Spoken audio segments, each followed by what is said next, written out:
Hello again, welcome to our ongoing discussion on genre and identifying the genre.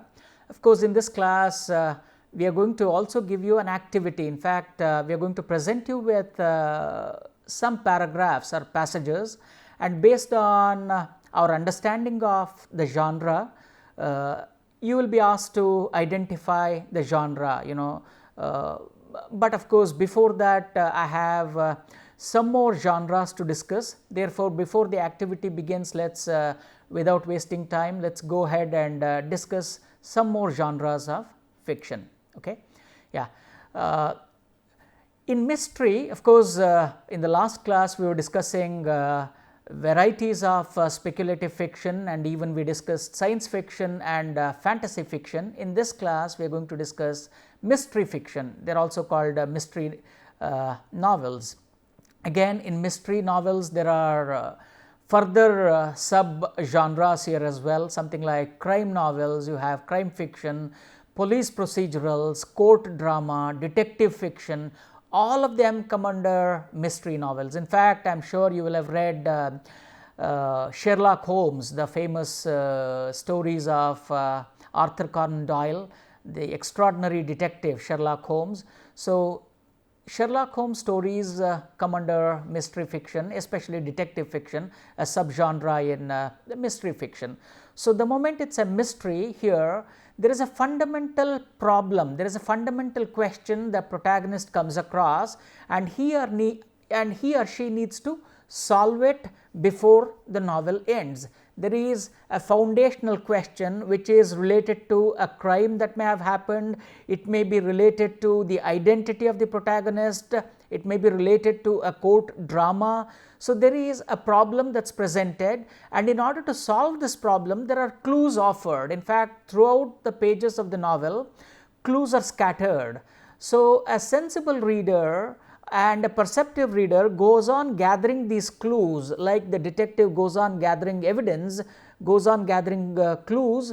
A sensible reader goes on gathering the clues and will be able to identify maybe the real culprit or solve the crime and end the mystery. So, this is something that happens in mystery fiction.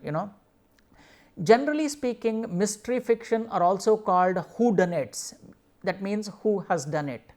Who has done it, because they have to deal with crime, solving the crime, identifying the thief, identifying the murderer. So, who did this crime becomes important. That is why they are also called whodunits.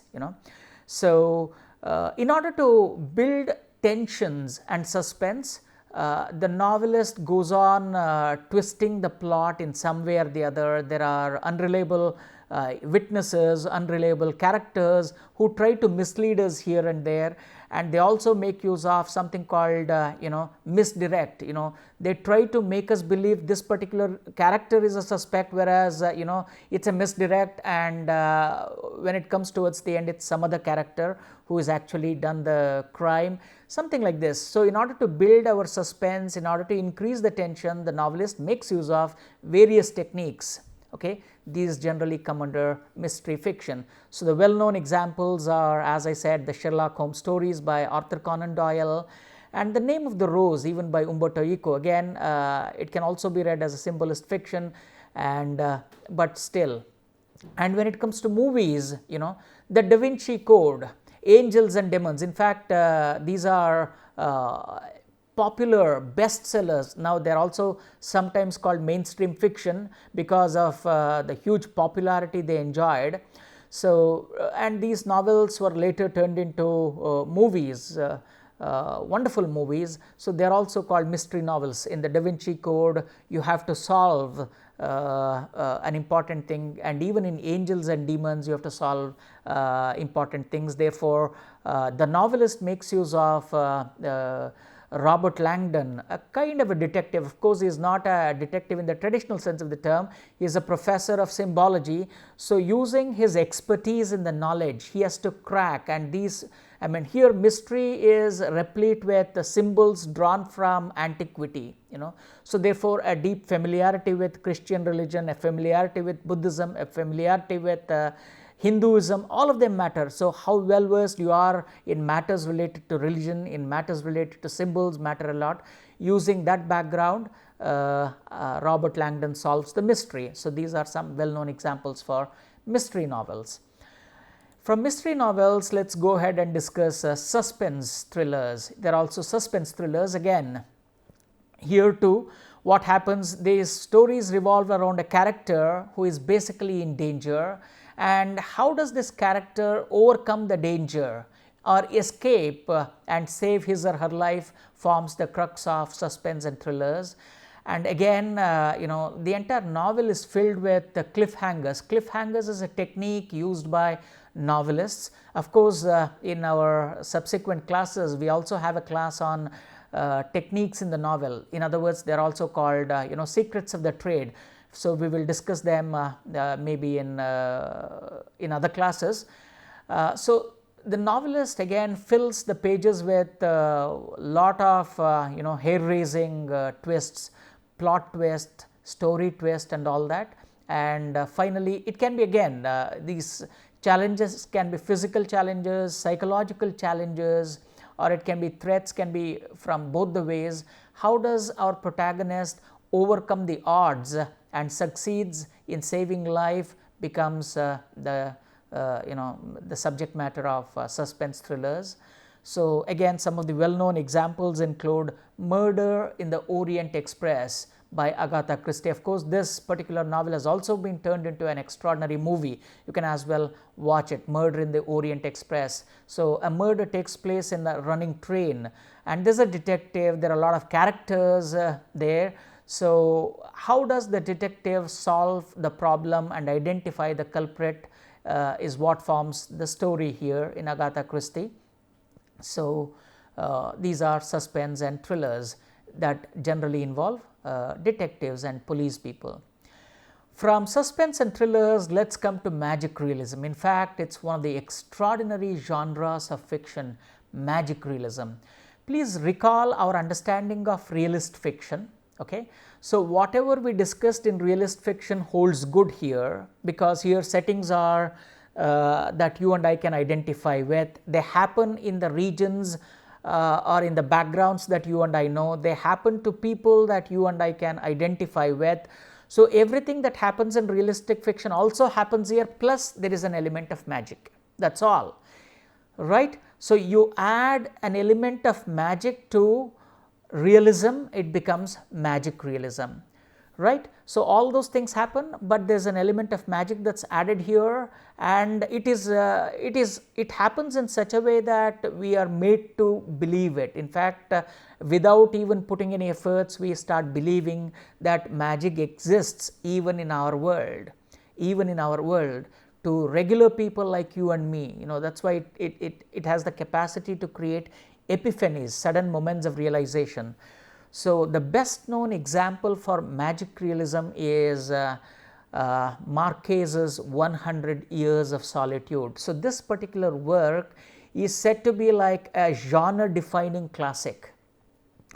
It is a genre defining classic because after the publication of Marquez's 100 Years of Solitude, this particular genre of fiction was popularized. But let us remember, he was not the precursor of this genre. In fact, that credit goes to another Spanish writer called Juan Rulfo. In his work Pedro Paramo, in fact, it has been translated into more than 50 different languages. And unfortunately, when Pedro Paramo was first published, hardly 2,000 to 3,000 copies of the book were sold, because people thought, what kind of work is it? It is set in the regular locale, but ghosts come, many things happen, it is something that we can't rely on. But after the publication of Marquez's 100 Years of Solitude, there was a renewed interest in Pedro Paramo, and in fact, Marquez himself went on to credit Juan Rulfo for the success of his novel. In fact, he went ahead and said that if I had not read Pedro Paramo, I would have, in fact, the writer in me would have died, something like that.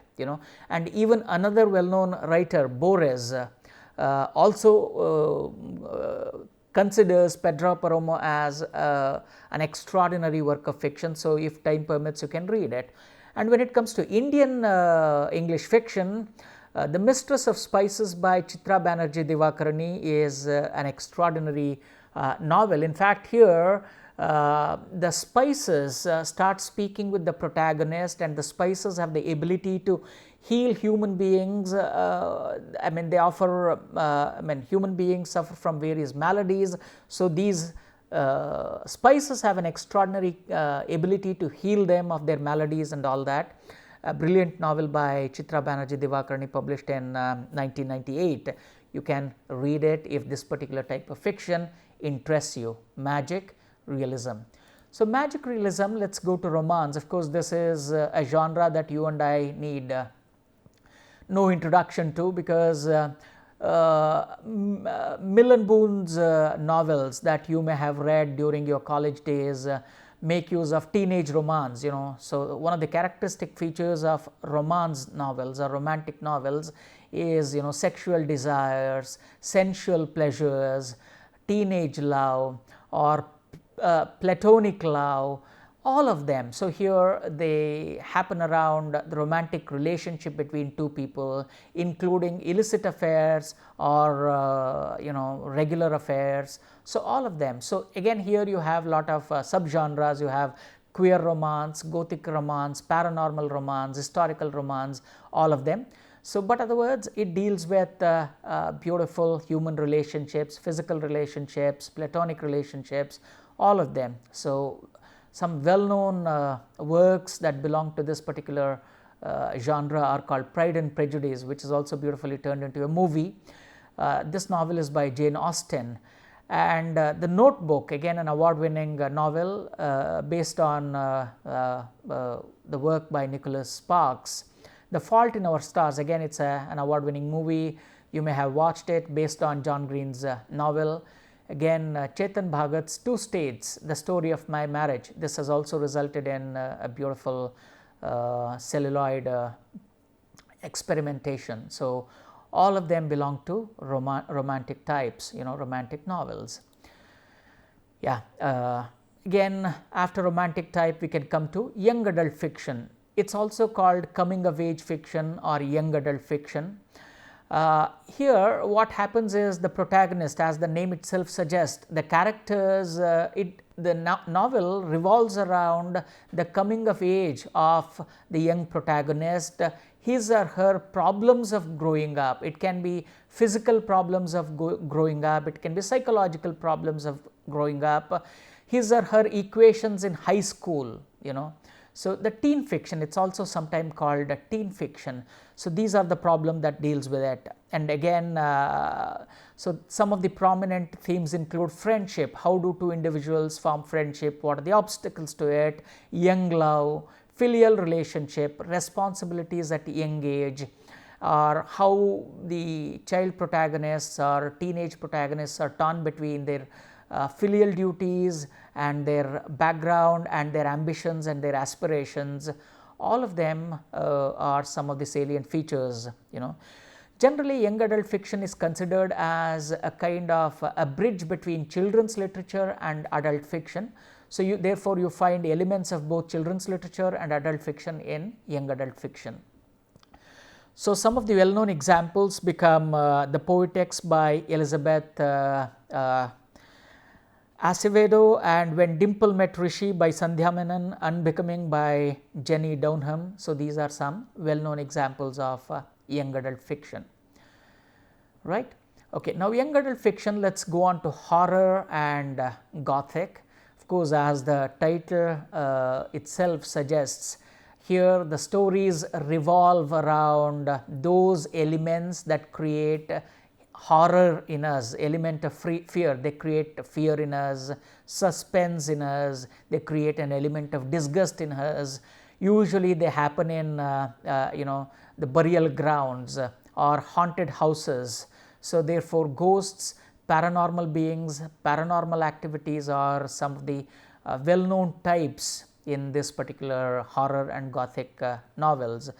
and based on this there are also psychological horrors and supernatural horrors, because because the mind is capable of conceiving the supernatural, though it is debatable whether the supernatural exists or not is debatable, but the mind is capable of inventing the supernatural even if there isn't any, right. Therefore, sometimes it can as well explore the psychological horror, psychological fears that border on supernatural, and other times it can as well be supernatural horror. So, they take for granted that Draculas exist, ghosts exist, ghost towns exist, and they try to create fear, horror, and even revulsion, disgust, all of them, Yeah. So, generally speaking, Walpone's the Castle of Otranto, published towards in the middle of 18th century, is considered a genre inaugurating work. Okay. So, Horace Walpone's the Castle of Otranto, published in 1764, therefore becomes very, very important. Then you have other novels such as Meenakshi Chowdhury's The Ghost Stories of Shimla Hills, The Ghost Stories of Goa. So, all of them are some other important novels that come in this category, okay, horror and gothic. I am sure these divisions are, the purpose is to make you a little more informed student of literature. We have already discussed this, because now when you read a work of art, if you can spot various elements in that fiction and can identify the subgenres there, then that can make you an enlightened reader, an enhanced learner of literature. So, I am sure these discussions are helping you in substantial ways, and they are enhancing your potential to identify a piece and the broad types they belong to, whatever you are reading, the kind of novels, short stories, and other things. Yeah. From here, let us come to literary fiction. In fact, if you can quickly recall, whatever the genres that we discussed so far are subgenres in the broad category called popular fiction. Okay. And again, there are a lot of mixing and matching there. We have already discussed overlappings of subgenres. So, now we come to the main genre, main type of fiction, literary fiction. We began that there are three broad types of fiction: literary fiction, popular fiction, and the third is mainstream fiction. So, now we are discussing literary fiction, and again, as the term suggests, it engages with an individual, especially the inner lives of individuals. In fact, these are considered again serious novels. These are considered as very serious novels, and usually writers occupy an important position, and these writers are given though popular fiction are though popular novels are very popular in society, when it comes to standard, in fact when it comes to some kind of prizes, when it comes to some kind of ascribing some kind of literary merit, generally it is done to novels. So, they form literary fiction deals with that. So, here what happens, more than the types, here the novelists are interested in exploring the development of an individual, his or her interaction with the world around, the psychological developments, and how human beings evolve in totality. All of them form part of literary fiction. Generally speaking, literary fiction is considered superior to genre fiction, because here there are no rules. In fact, in genre fiction there is a ready-made template. Here there is no ready-made template, and in fact they discuss things in a little more serious way, right. That is the reason why they are considered a little bit of superior positions, though postmodern literature does not believe in according this kind of distinction between popular fiction and literary fiction. Generally speaking, literary fiction is considered in a little more serious way. Okay, some of the well-known examples here include Anna Karenina by Leo Tolstoy. In fact, Anna Karenina is considered as an extraordinary work. In fact, it's the best novel. If you can think of the best novel in the world, probably Anna Karenina could be that. Okay, then you have Dostoevsky's Crime and Punishment, all of them, or Vikram Seth's Suitable Boy, The Great Gatsby by Scott Fitzgerald. These are some well-known examples for literary fiction, and in literary fiction a lot of experimentation takes place. They are not they are not typecast. A lot of experiments happen. So, these are some things that we can keep in mind. And from literary fiction, let us go on quickly discuss mainstream fiction, another type. As I said here, when a work of fiction, whether it is a genre fiction or a literary fiction, transgresses its traditional domain. In fact, novels are circulated within certain circles, right. So, when they cross over those circles and become a part of the mainstream society, and when they begin capturing the collectivistic imagination of a society in a very grand scale, in a magnitude that you and I can't even imagine, then it is called mainstream fiction. In fact, a quick example is that Harry Potter series. Now, Harry Potter series has captured our imagination so much that today novel is becoming synonymous with Harry Potter, especially for many of our children, right. So, to that extent Harry Potter has occupied our consciousness. Similarly, of course, Marquez's work 100 Years of Solitude, or when Arundhati Roy published The God of Small Things, that though it was Marquez's 100 Years of Solitude and Arundhati Roy's The God of Small Things are a part of literary fiction, they transgressed those boundaries and became a part of mainstream fiction. Therefore, you can call them mainstream fiction, all right. So, I am sure this discussion has given you some kind of confidence as to read fiction and then identify subgenres there. So, it is quite an easy task actually, it is quite an easy task, and we have also identified some of the salient features to help you identify the subgenres, all right. So, now based on our understanding, let us take a quick look at some of the passages. So, here what you can do, I'll show some paragraphs here, and if you are really keen on solving identifying the genre, then you can pause the video here for a minute, look at that particular passage and then identify the salient features and then recognize to which broad category this particular paragraph belongs to. That is all, right. So, if you are interested, please pause this video after this, of course. So, I show you a paragraph, pause the video at the paragraph, read the paragraph, identify to which genre it belongs to, then you can get to see the answer, okay. So, that you can do in your leisure. Now, let us go and quickly identify the passages. So, here comes your first paragraph.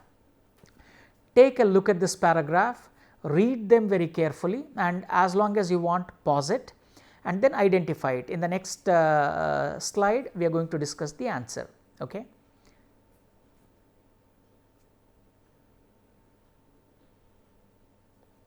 All right. Now, this particular genre passage belongs to a genre called mystery novel. In fact, this particular paragraph or passage is taken from Dan Brown's The Da Vinci Code. Now, why do you call it a mystery novel? It is a discussion of the passage, okay. So, now look for words such as stealthily, assemble a jigsaw puzzle in the dark, the Fibonacci sequence, the PS, what does it mean? All the Da Vinci and goddess symbolism, the pentacle, the Vitruvian man, Da Vinci himself, the goddess, and even the Fibonacci sequence. So, these are the words that give away the clue to identifying this particular paragraph as the one that belonged to the mystery fiction, okay, the mystery novel. Let us go to the next one, and as I said, you can take as much time as you want it. You can pause the video here, identify it and then move on to know whether your identification is correct or not, okay. Yeah, the next is another short passage here, please read it.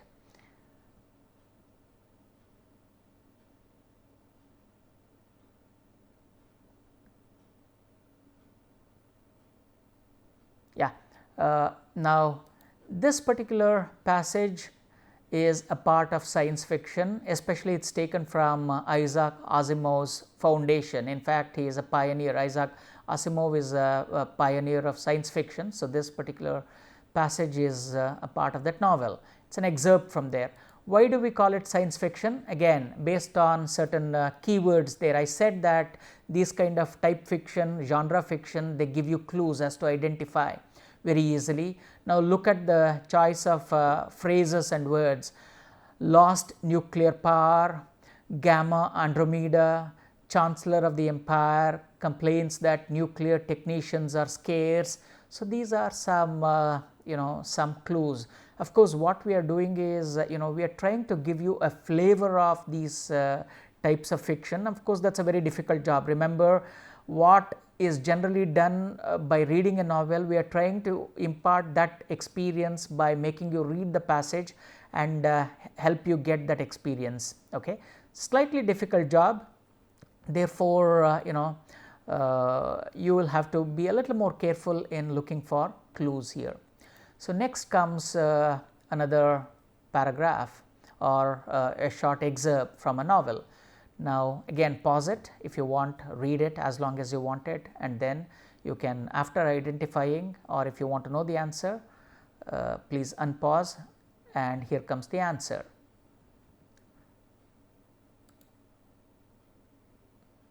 Yeah, this particular excerpt is from a novel called Waiting for the Mahatma by R.K. Narayan, a very well known novelist, and a very well known novel, Swami and His Friends. You may have read Swami and His Friends, or Malgudi Days. You must have at least seen Malgudi Days when it was serialized. R.K. Narayan, very well known Indian English novelist. Why do we say it's a passage, it belongs to historical fiction? Identify it. When we already said that, right? In historical fiction, there is a reference to an historical personality, there is a reference to an historical event. Now, when you read it, there is a reference to Gandhi, his spinning wheel, and Bapuji, and his workaholic nature, and all of them. So, here are the keywords and key dialogues, sentences that should help you identify the passage, right? So, I am sure you must have really got this correct. So, next comes another excerpt. See if you can identify this. I am sure all of you should be able to identify this particular one.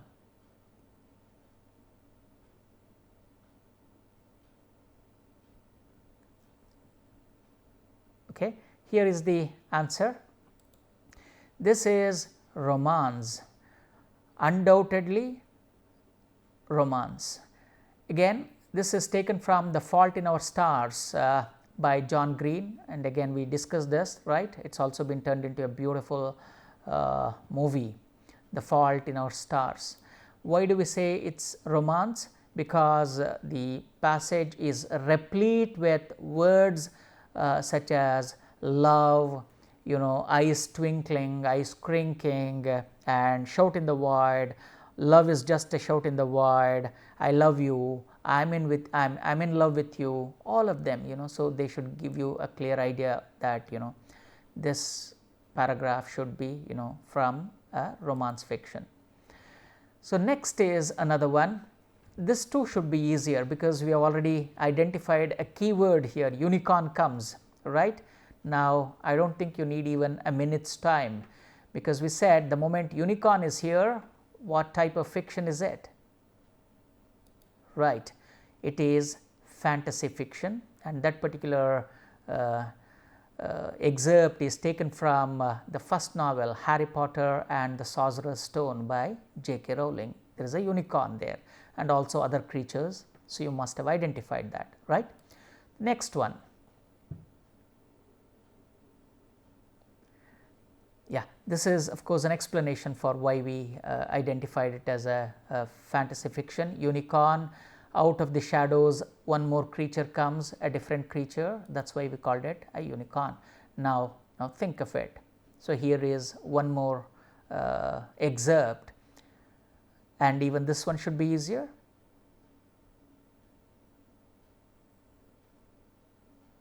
Here comes your answer. It is crime fiction.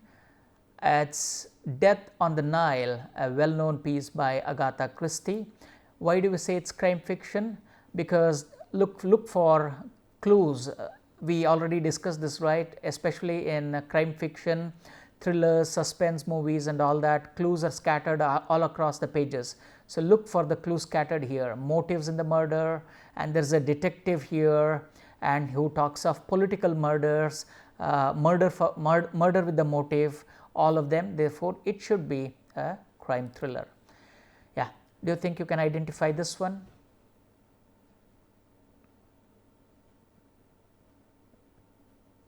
Pause as long as you want to, and once you unpause it, you will get the answer in the next slide.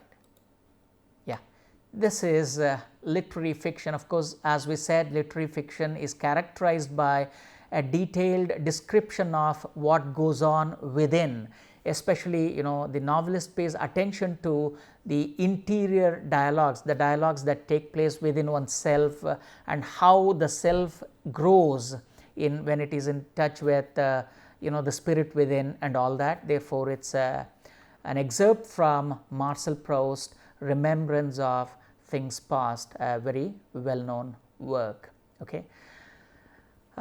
I hope you really enjoyed this activity, and of course the purpose of the activity was more to help you identify the genre. So I really hope you enjoyed it, and of course with this class should really enable you to identify the genre, and once you identify the genre, it should also help you analyze that particular work of art, analyze that particular fiction from a specialized perspective, right? So I am sure your understanding of literature is growing class by class, lecture by lecture, and in the next class we will come up with some more components related to fiction. All right, until then, take care and bye-bye. Before we end this class, please remember, since it's a class on fiction, we have to invariably discuss at least one novel, one full-length novel. And when it comes to short fiction, we are going to discuss a couple of short stories at least, but since it's a fiction, at least one book-length novel. So when your time permits, during your leisurely time, please read this remarkable novel by George Orwell called Animal Farm. Animal Farm by George Orwell. So the book should be easily available. You can buy it on Amazon, and if you are lucky, you can as well find a PDF of it or an EPUB version of it from the website. You can either download it and read it, or buy a regular print copy and read it. Please read it and come, so that when we pick up our discussion in the next class, we are going to discuss George Orwell's Animal Farm in a detailed way. So your understanding of the novel will definitely help you a lot in learning in our discussion of the novel in a little more informed way. Okay, George Orwell, Animal Farm. Bye bye. Meet you next week.